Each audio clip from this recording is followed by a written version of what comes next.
That felt every bit of 1 minute. I will say that intro. That feels like it was that. It made a minute feel long. That's what I'm going to say. Just kidding. We love Jim and we love his editing ability. Hello, everyone. I'm Chase, the Wolf of Oaklawn here. Welcome to Jim Rats. Joining me as always, you know him as the man, the myth, the uncle. Uncle Rico, what's going on, man? Nothing much, man. Just freezing my arse off here in Chicago, dude. 11 degrees, cold as shit. I've heard it's cold up there. It's finally starting to cool off here. Like we had weather that was like springy, like or early fall. Like it felt like it was like 60 degrees, 70 degrees here for a while. But yeah, I'm looking forward to actually getting a little bit of cold weather. What do you think about this basketball slate today?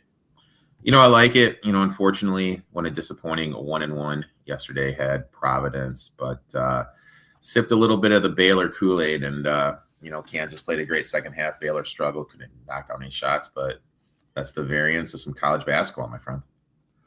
It's true. It's true. Well, are you ready to go ahead and dive into today's games? Yep, a lot of make and break games for some teams today. All right. Well, let's go ahead. Let's hit it. I've got plays bright and early in the 11 o'clock slot. I've got two of them, in fact. And they're both actually system plays. So it's not really a big handicap here. I'm looking at the Tennessee Kentucky game. It's going to be at Tennessee. I'm taking Tennessee minus the 6.5, and it's a system play, which is fuck Kentucky forever. Then I've got Virginia at SMU taking SMU on the money line here because it's once again a system play. I've got a home dog within a bucket spread. I'm going to go ahead and take the swing with SMU. Uncle Rico, you didn't have anything at the 11 o'clock slate. Was there anything you were slightly interested in? Nah, not really. No.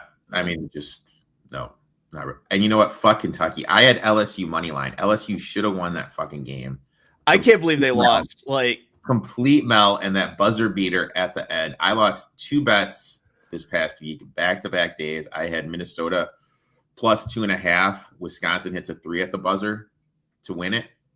Yeah, and we lost the money line. So I'm so glad that I didn't say anything about Kentucky before that game was over because it was kind of tempting to tweet something about Kentucky. $22 million for that roster, dude. That's crazy. That's crazy. Do you blame Pope at this point? Yeah, Pope's awful. Like I said it when they hired him. He was an awful hire. Everyone always has this fallacy, like the grass is always greener on the other side. And it never is. If you have a good coach, just 100% stay with the good coach. You go get Pope, and Pope, he can't manage Kentucky. He's way over his head. Speaking about this, I hate to go on a tangent, but did you hear about this story in Virginia? So this guy was having a little inappropriate relationships with the au pair. Okay. Mm-hmm. Pretends to be the wife. Goes on a fetish website. Starts DMing this guy. This poor guy comes over to the place thinking he's talking to the wife. Yeah. And this guy's plan, and he tried to execute it, but it obviously came out that he killed them both, was to kill the wife, make it look like the guy coming over from the fetish site did it, and then him be the hero coming in and then killing the guy from the fetish site. Mm-hmm. Mm-hmm. Yeah, I can see the logic in doing that. I went on a kick where I did nothing but watch that true crime murder porn for a little bit. So I've seen everything about monsters that you don't know and things like that. Yeah. Oh, let's make some money weighing in on this. So you know what, dude? I 100% agree with that. I'm not trying to be superficial, but I agree with that statement. All right. Well, moving on to the next time. Noon here, God's time. I've got to play. Uncle Rico's got to play. Uncle Rico, why don't you go ahead and take off on it? I am going to Norman. I'm taking Oklahoma plus 5. and I'm taking a shot on the money line plus 210. I just really think this is a good spot to fade Bama. They're on their second straight road game, coming off a big win at Mississippi State. Meanwhile, this is basically Oklahoma's season with the SEC not as deep as last year. They can't afford to go 0-4 in conference play and realistically make the tournament like they did last year. Stylistically, Alabama wants to go isolation heavy, hunt for threes, let it ISO, pick and pop. Oklahoma is good enough defensively to contest that, especially at home. Oats laying 5.5 or more on the road at SEC play, just 43% against the number. On the flip side, Porter Moser as a home dog at Oklahoma at 54%. Oklahoma's covered 9 of its last 10 games at this number, 18 of its last 20 home games overall. They're averaging close to 90 points per game with the experienced backcourt led by Nigel Pack, who somehow is still in college basketball. I'll take the points here and sprinkle on the money line.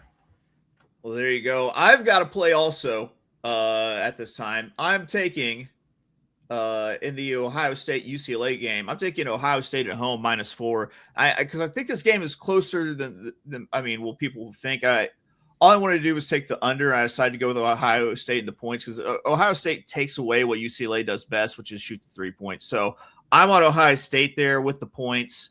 Moving on. I was looking at that one too. I mean, that's a potential look at spot. UCLA has 5th ranked Purdue coming at home early on the week. They could be looking at home. Second game on the road on the East Coast. We've seen, especially for UCLA, for as good as Mick Corn is, his teams have just struggled in this new Big Ten era of going out east. Sorry, didn't mean to go on a tangent. No, man, it's cool. All right, because we've got plays at the 1 o'clock slot. That's 1 o'clock Central. Go ahead, Uncle Rico. I know you've got one here. Again, one of my favorite plays is the classic Big 12 scheduling spot. Now, back in the Pac-12 days, it used to be a team would go to play to Colorado, and they play in Utah, the altitude swing. Now in the Big 12, it's BYU to Utah, and that's what TCU is dealing with here. Teams in that position have covered just 42% of the time. Real small because it hasn't been going on only a couple years. But Big 12 road favorites in the spot have struggled and have never covered a game at Utah, with it being the second leg of the road trip, with their first game being in BYU. And you have TCU coming off a close emotional game against a ranked BYU team. I think this is a classic letdown spot. Utah much better at home, averaging 16 points more per game in Salt Lake City. And they're 0-4 in Big 12 play. This is a must-win type of game. I like Utah's ability here, especially to control the glass. Huge rebounding advantage. So even if the shots aren't popping, it's going to lead to some second chance opportunities. I'll take Utah here plus the points. I'll take a shot on the money line at plus 185. There we go. Well, I've got plays at the 1 o'clock time. First one, I'm going to start with Florida on the money line here against Vanderbilt. And I know Vanderbilt has been a tough out, if you will. They're hot as a pistol. Last time I checked, we're unbeaten. But I think they're facing a really tough. And the thing with Florida, they're very tall, very long basketball team. And I expect that size and length to kind of disrupt. And the spread is within a bucket. So I'm swinging at the money line here with Florida. It seems like they just have a stockpile of 7-foot white boys. Can I inject something here? Sure. Vanderbilt really struggled. They coming off that game against Texas, where they lost, I believe, by 12, if I'm trying to remember off the top of my head. Okay. The key thing in that game was they weren't able to rebound. Now, Vanderbilt's main thing is fast break points. If Florida's not turning the ball over and they're not able to rebound, because Florida is the best rebounding team in the nation, I 100% agree with this. I was actually looking at this. I always kind of circle the spots. It's because they have like 7-foot white boys who do nothing but box out, I was actually going to, because comments, I was like, hey, let's look at Vanderbilt on the rebound, on the bounce back spot coming off the loss to Texas. And then as soon as I saw the rebounding difference, I was like, F no, dude, moving on to the next. So I like Florida here too. Okay, sweet. I am in one more game here. Iowa at Indiana. I'm taking Indiana laying 2.5. This Indiana team is staunch on defense. It's facing a team that's not that great of a shooting team with Iowa. Definitely not good enough shooting team to pull out a road Big Ten game. Indiana, conversely, an excellent shooting team with one of the best in the country in the 2-point shooting percentage. department. So you know that they're going to get their looks in close to the basket with the 2-point percentage that high. So I'm taking Iowa minus the 2.5 at the 1 o'clock slot. Like it. There we go. Next, we got the 1:15 slot. I've got a game here. I'm taking Miami plus 4.5 at Clemson, and I'm not sure how Clemson is as strongly favored as they are, but they'll have to stop a Miami team that's one of the best in the country, getting buckets inside the 3-point line. So, I mean, that's one of these things with like road games. If you can get in and just hit your 2 points, hit your 2-pointers, like you're going to give yourself a chance. So, I like Miami plus the 4.5 at Clemson. At 3 o'clock, I've got a dirty homer play here. I'm taking Arkansas plus 2.5. Arkansas plus 1.5. Is that where we're going? I got a plus 2.5 and on the money line also. And it's just the Woo Pig system play here. We're so good. We are so good, Uncle Rico. We barely lost to you guys, and you guys are really good. So, I mean, you're happy with the Calipari hire? I mean, if you're going to make me say it, I guess, yeah, I am. I was so down on that. I thought we were going to like not succeed because that's all we, seem to do. But yeah, it's been awesome. It's been an awesome hire. I mean, and that's the thing, like these NFL coaches, even Kentucky's going through it. If you have someone that fucking wins, just stay with them. Just back up. Yeah. Stay with them, dude. Let them fucking win, man. It's hard to find people that are good at their job that win. Yeah. This Darius Acuff kid that we have playing point guard he's a top 5 NBA pick. Like the boy's bad, There's this one guy, I'm not going to say his name because I hate bad mouthing people, but he'll tweet out about these guys going pro. And like, it's like, dude, like, what world are you living in that this guy's going to be playing in the NBA? Yeah. You know what I mean? Right. It's just, I don't know. It's just funny, but I agree with you. Like that guy is solid. It's just funny. Real quick, did you hear about the point shaving scandal? I heard there was another one. What's this one? This one had, oh my God, so many players were named, like Buffalo, Townsend State. And the thing that's funny to me is, hey guys, let's keep this on the down low. Oh, hey, $250,000 right. Made Townsend State in the first half. Yeah, man. That's how people get caught is like they flag the suspicious betting amounts on these games. Like I'm with you. Like if you're going to be all sneaky and try to shave points, like at least learn how to spread that bet out a little bit. And I was reading it. I was reading the the affidavit or whatever the fuck it's called. And one guy had a quote that was like death, taxes, and the Chinese basketball league. Like that was the quote. It's hilarious. There we go. Well, we got games at 5 o'clock. Uncle Rico, you've got one, and I've just been talking for a whole bunch. So go ahead. What do you got?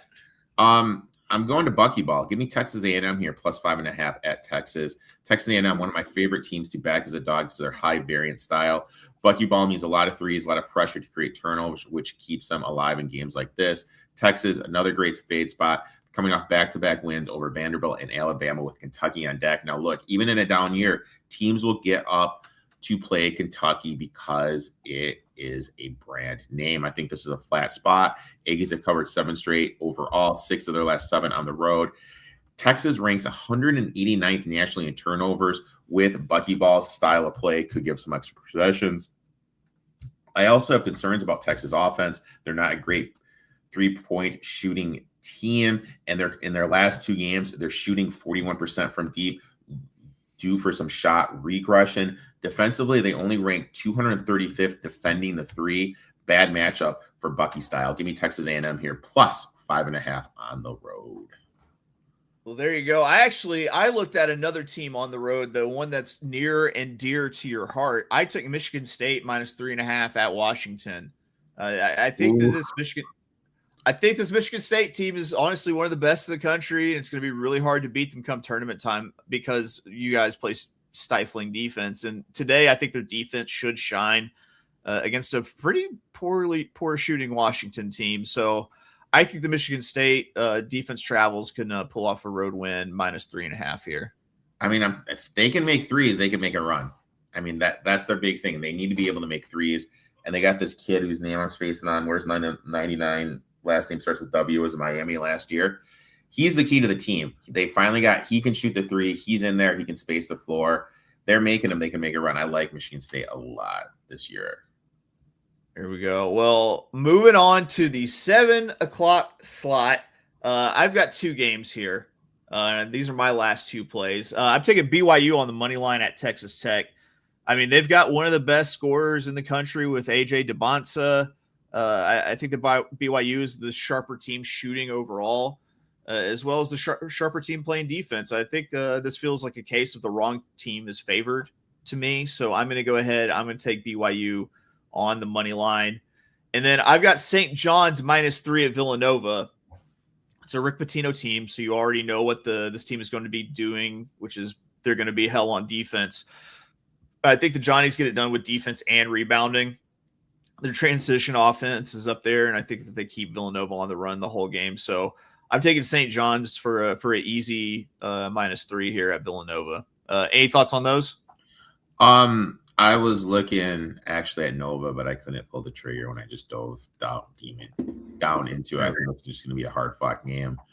I know everyone says the Big East is a little bit down this year, but I don't think it's as down as Villanova's good, St. John's is good, UConn's UConn, and Seton Hall. I didn't think that coach whose name I'm spacing on, I thought he was in a tough rebuild situation, especially with the lack of NIL money there. They're pretty good, man. They gave UConn all they could handle the other night. So I'm definitely think the Big East is a little bit up. My last play, I'm going to cowbell here. Give me Mississippi State -3.5 against Ole Miss. Talk about the spot and the rebounding edge. Ole Miss is coming off a win over Missouri, and then on the road, overtime upset against the ranked Georgia team. Now they have back-to-back travel to face an in-state rival. Mississippi State is at home again. They just lost at home earlier in the week on Tuesday to Alabama. Should be fully locked in here. Ole Miss offense isn't as efficient as it was last year, especially shooting-wise. They've struggled on the road. They're not as good creating off the dribble, not getting as many easy looks.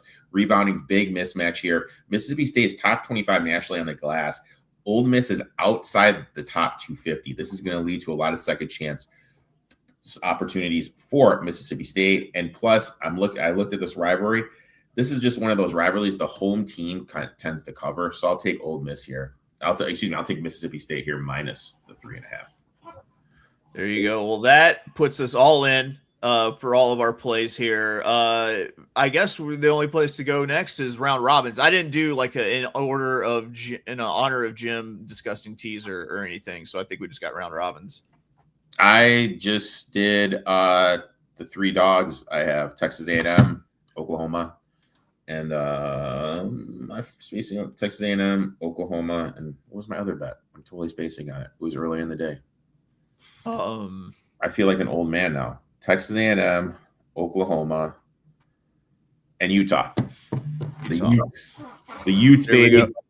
The running. Go. Those was it Rick Majerus that was at Utah? Yeah. I remember the Rick Majerus days. Here we go. My round robin. I'm going with SMU on the money line, Florida on the money line, Arkansas on the money line, BYU on the money line. Going to play those as 2s, of course, and then one time the straight up parlay for that. So I don't have what the parlay odds are in front of me, but it was SMU, Florida, Arkansas, BYU, all on the money line. Any horse racing? I have not looked at past performances since like before Christmas now at this point. So it must feel pretty good, because you were like knee deep in that shit. Take a little sabbatical. Yeah, getting a little time off it certainly didn't hurt. But yeah, sorry, let's make some money. I do not have any horse racing tips at the moment. Uncle Rico, what do you got going on the rest of the day, bud? Well, I get to go to the grocery store, get to clean, and get to write a DFS article, man. How about you? I probably just watching basketball. If I'm being honest with myself, then I'm going to be watching basketball for the rest of the day. No shame, no game right there, man. That's right. No. That's right. Well, that's gonna do it for us here at Gym Rats. We miss you, XFL Jim. We think about you every day. We'll be back next Saturday with more college hoops. Oh, real quick, do you have a national championship game play that you want to give out? I'll be honest, I cannot wait for this fucking NFL college football season to be over. I mean, as soon as my Ole Miss future died, I was like, part of me died. So I'm good. Part of me wants to take Indiana in like just the biggest alternate line, like because I'm afraid that Indiana just could absolutely house Miami. So here's my hot take, okay? And I know I'm gonna get a lot of flack for this. Mendoza's not that good. Everything's from the shotgun. Everything's RPO based. I think in the NFL he's gonna struggle. Now, with that being said, do I trust that Miami staff to be able to put something together to make him struggle? I don't know. Miami does like to run the ball. That's the way to get to Indiana is run the ball. I need to know if their pass rusher is going to play. If this gets up to 10, I feel it's a principal play. I'm going to have to just kind of take Miami a number based alone if it gets up to 10.